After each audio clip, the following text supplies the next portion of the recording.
Oke, di video kali ini saya ingin sedikit memberikan review match untuk pertandingan dari Persija Jakarta dengan Borneo FC, lalu ada Madura United ya dengan Rans Nusantara. Kita mulai dulu dari Persija dengan Borneo FC. Di pertandingan kali ini kedua tim harus bermain imbang 1-1 ya, dan saya sebetulnya banyak mendapatkan pelajaran dari cara permainan kedua tim. Ya, untuk Persija Jakarta di pertandingan kali ini menurunkan Hanif, Reski Fandi dan juga Gajos sebagai pemain tengah. Ya, sisanya ya masih seperti biasa pemain intinya Persija yang jarang dilakukan rotasi oleh Thomas Doll ya. Hanya di pemain tengah. Ya, karena saya juga beberapa kali bilang kalau Persija Jakarta sebetulnya pemain tengah yang memiliki kreativitas itu hanya Abimayu. Ya, jadi saya ingin lihat apakah dengan bermainnya 3 pemain tengah ini bisa memberikan kreativitas di sektor tengah enggak untuk Persija.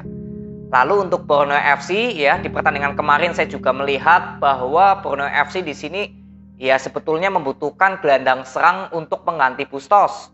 Tapi kalau dilihat dari starting line up-nya di sini Goscelin nggak main. Ya, jadi artinya ya untuk Borneo FC sebetulnya nggak ada pemain yang murni sebagai gelandang serang. Adam Alis, lalu Kei Hirose, ya, Hendro Siswanto, ya ini pemain box to box semua sebetulnya, bukan pemain yang murni sebagai gelandang serang, terutama dari Adam Alis yang memang lebih diinstruksikan menjadi promotor serangan. Jadi kalau kita lihat di babak pertama, ya sebetulnya kedua tim bermain cenderung ya sama-sama ada jual beli serangan. Tapi sebetulnya sangat terlihat di sini penyerangan kedua tim nggak terlalu maksimal. Untuk Persija Jakarta ternyata Gajos ya yang diberikan instruksi sebagai pemain yang menjadi promotor serangan ini justru seperti belum mendapatkan chemistry dengan permainan cepatnya Rio Matsumura dan Riko Simanjuntak. Sebetulnya bukan berbicara Gajos ini bermain jelek atau enggak ya, tapi kalau dilihat dari gaya permainannya Gajos ini lebih bermain ke tempo pelan. Atau Gajos ini bukan pemain yang bisa memberikan passing-passing cepat. Jadi kualitas Gajos ini kalau saya lihat ya, insting untuk memberikan passing cenderung lebih lambat, gak cepat. Inilah yang berapa kali menghambat overlap dari Rio ataupun Firsa Andika dengan Rio Fahmi. Jadi bukan berbicara Gajos bermain jelek atau enggak ya, berapa kali juga bisa melakukan gerakan tanpa bola untuk mengalihkan perhatian musuh. Lalu yang kedua juga beberapa kali bisa memberikan aliran bola juga. Tapi sebetulnya yang dibutuhkan oleh Riko dan Rio adalah passing-passing cepat. Nah inilah yang saya bilang bahwa sebetulnya Persija Jakarta hanya memiliki Abimayu menurut saya yang bisa bermain ya untuk mengisi kreativitas di tengah. Sedangkan Hanif Syabandi lebih bermain box to box. Reski Fandi bermain lebih cenderung bertahan ya, membantu serangan yang sering kali. Tapi sebetulnya juga 3 pemain ini menurut saya sejauh ini belum ada kreativitas yang bisa terbentuk. Ini nggak hanya di pertandingan lawan Borneo, saya sudah pernah mengkritik kalau nggak salah lawan apa gitu, Persita atau apa. Saya pernah mengkritik kalau ya Hanif Syabandi, Gajos ataupun Reski Fandi ini kalau bermain bersama memang lini tengah Persija nggak ada pemain yang bisa memberikan passing-passing terupas. Ya, jadi penyerangan dari Persija saya kira kurang optimal. Lalu untuk Borneo FC, jelas yang terlihat di sini adalah tidak adanya pemain tengah yang murni sebagai promotor serangan. Adam Alis lebih banyak bermain cenderung dari belakang ke depan. Padahal ya kita lihat di sini Hendro Siswanto dan Kei Hirose juga banyak sekali membantu ke area pertahanan. Jadi ketika Borneo FC membangun serangan, ya hanya mengandalkan sektor sayap. Tapi ya sebetulnya perform dari Stefano Lillipali, Terence Buhiri itu hampir sebetulnya nggak maksimal di pertandingan kali ini. Walaupun memang Stefano Lillipali berhasil membuat keunggulan terlebih dulu ya, itu prosesnya dari servis bola mati yang Lillipali sempat ingin memberikan passing long ball tapi kebentur dan bolanya balik lagi ke Lillipali dan langsung shoot ya, dan ada sempat kena deflection kepalanya Hanif Syabandi.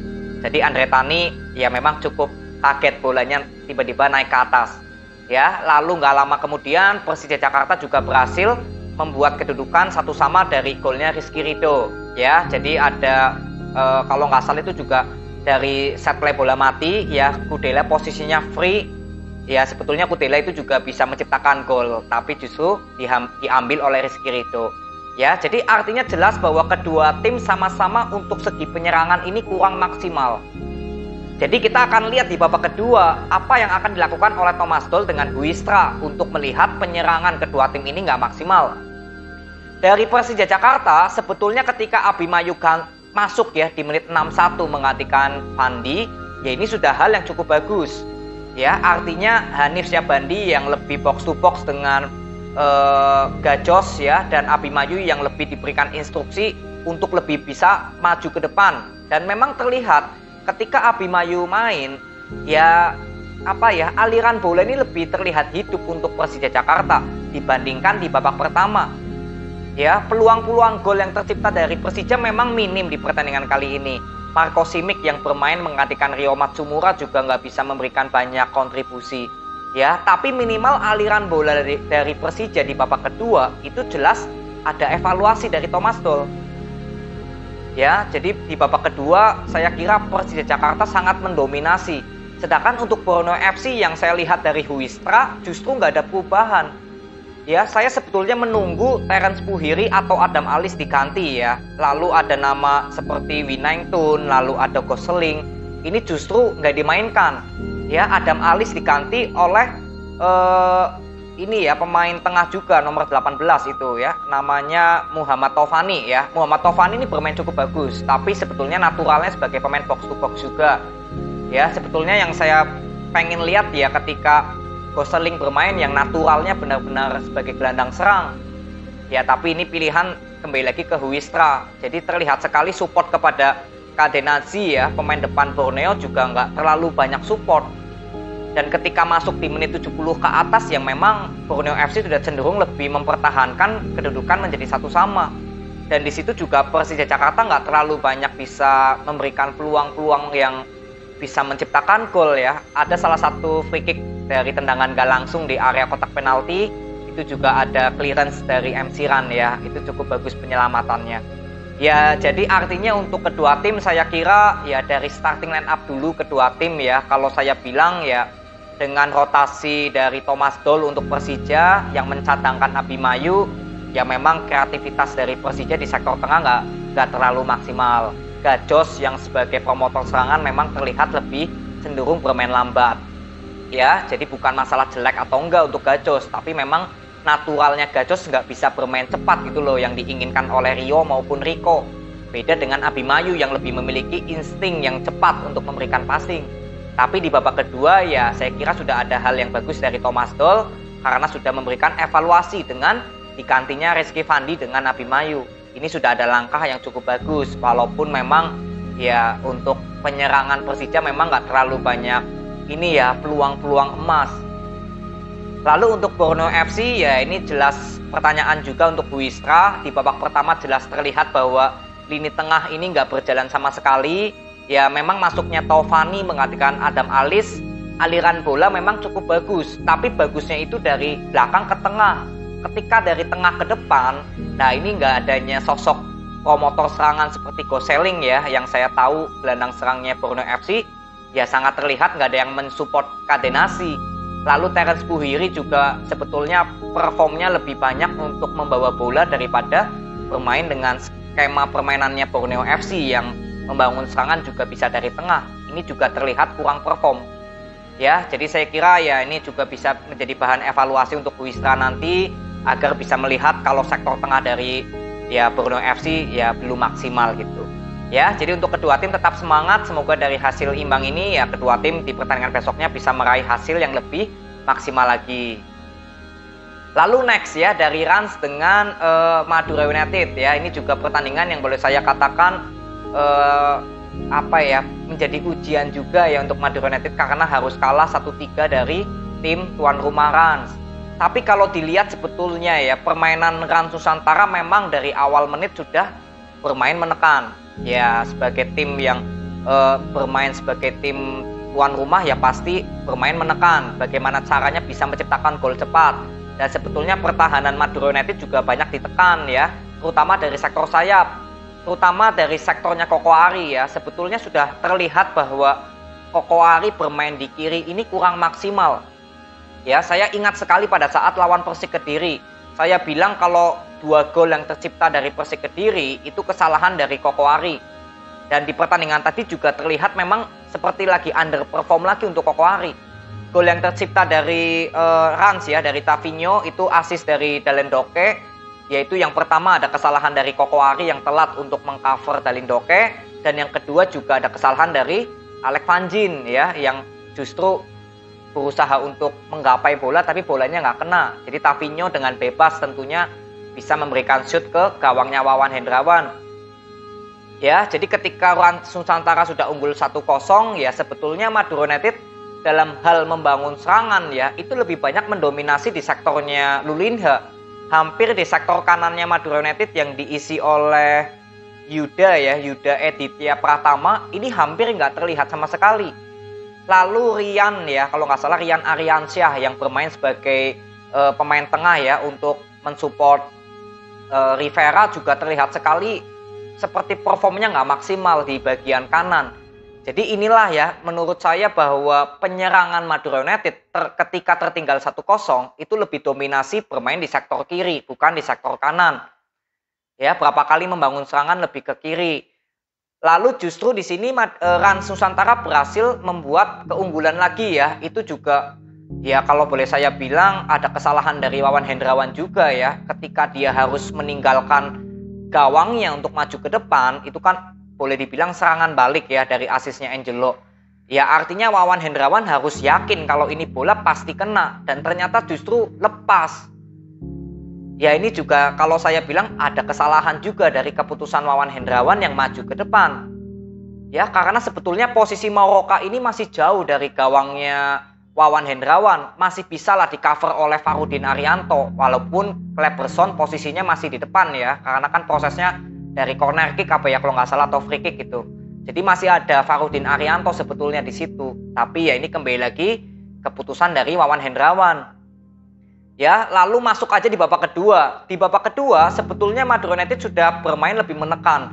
Tapi sebetulnya dari permainan Madura United ini belum ada perubahan, yaitu sektor tengahnya belum ada kreativitas.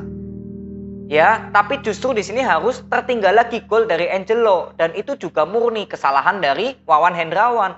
Itu bola sebetulnya secara nggak langsung ya, itu kan di-heading oleh Angelo. Tapi sebetulnya itu nggak kena kepala banget. Lebih melanjutkan aja assist dari tendangannya siapa gitu yang memberi shoot. Tapi justru Wawan Hendrawan nggak bisa menangkap bola itu yang dengan maksimal, padahal bolanya sebetulnya nggak cepat. Jadi ini kembali lagi ke kualitasnya Wawan Hendrawan. Karena 3 gol yang tercipta saya kira ada kesalahan dari pemain Madura United semua. Ya, tapi yang paling penting ya, ini yang paling penting menurut saya dari kekalahan ini adalah ketika Madura United justru bermain dengan 3 center back dan 5 pemain tengah dan 2 pemain depan. Apa ya perbedaannya? Yaitu ketika Bayu Gatra bermain di kanan, lalu Malik Rizaldi di kiri, lalu Brandao dengan Peto di depan, itu justru lebih efektif menurut saya permainan dari Madura United. Ini juga bisa menjadi opsi kalau Alex Van Gijn dengan Koko Ari nggak bisa tampil maksimal, ya misalkan lagi nggak perform, ya lebih baik saya kira Sousa bisa menerapkan formasi 3-5-2 ya, bisa memakai formasi 3-5-2 karena sebetulnya lebih terlihat berjalan permainan dari Madura United. Karena selama bermain dengan 4-3-3 ya, kalau boleh dibilang itu Rivera sangat kasihan di sektor tengah. Rian Ariansyah yang nggak bisa bermain optimal, yang beberapa kali hanya mengandalkan Rivera, ya terlihat supportnya minim. Tapi ketika Madura United bisa bermain dengan 3-5-2, itu sebetulnya Rivera lebih ringan untuk menjadi promotor serangan. Ya, berapa kali overlap dari Malik Rizaldi, Bayu Gatra ini juga cukup bagus, walaupun memang Bayu Gatra banyak sekali sebetulnya ya kontrol bolanya kurang maksimal. Dan di sini juga Malik Rizaldi akhirnya bisa memperkecil kedudukan itu melalui counter attack juga ya. Jadi Malik Rizaldi dari tengah lapangan sampai depan dan akhirnya memberikan flashing, yaitu golnya cukup bagus dari Malik Rizaldi. Ini kualitas dari Malik Rizaldi menurut saya yang bisa memberikan shoot yang flashing. Ya, jadi dengan kekalahan ini yang pertama yang perlu dievaluasi oleh Sousa adalah blunder dari kiper ya pasti. Lalu yang kedua, melihat perform dari Koko Ari dan Alex Van Gijn, lalu Rian Ariansyah, lalu Yuda ya yang bermain di sayap kanan, Kalau misalkan memang belum menemukan perform terbaiknya, ya sebetulnya ketika di babak kedua Madura United bisa bermain dengan 3-5-2 itu jauh lebih efektif. Artinya Sousa memiliki opsi untuk ya pemain-pemain Madura United kalau nggak bisa perform seperti Koko Ari dan Alec Vanjin. Ya menurut saya lebih efektif bermain 3-5-2. Jadi Malik Rizaldi dan Bayu Katra ya lebih bekerja keras untuk membangun pertahanan dan juga penyerangan. Tapi justru itu terbukti lebih efektif. Ya, walaupun memang di babak kedua Madura United lebih banyak menciptakan peluang. Ya, tapi yang disayangkan sebetulnya satu, ya, ketika Madura United tertinggal, ya sebetulnya bermain oportunis itu nggak masalah ketika sudah tertinggal 3-1. Bermain oportunis itu artinya ya dari sektornya Malik Rizaldi atau Bayu Katra lebih banyak mengirimkan passing-passing ke tengah untuk diterima oleh Brandao maupun Beto. Ini bermain oportunis, itu dibutuhkan juga di saat keadaan tertinggal dan waktu sudah nggak panjang. Tapi justru di pertandingan ini di akhir-akhir menit ya memang jarang terlihat passing-passing long ball yang efektif. Hampir passing-passing long ballnya ini nggak sesuai sasaran.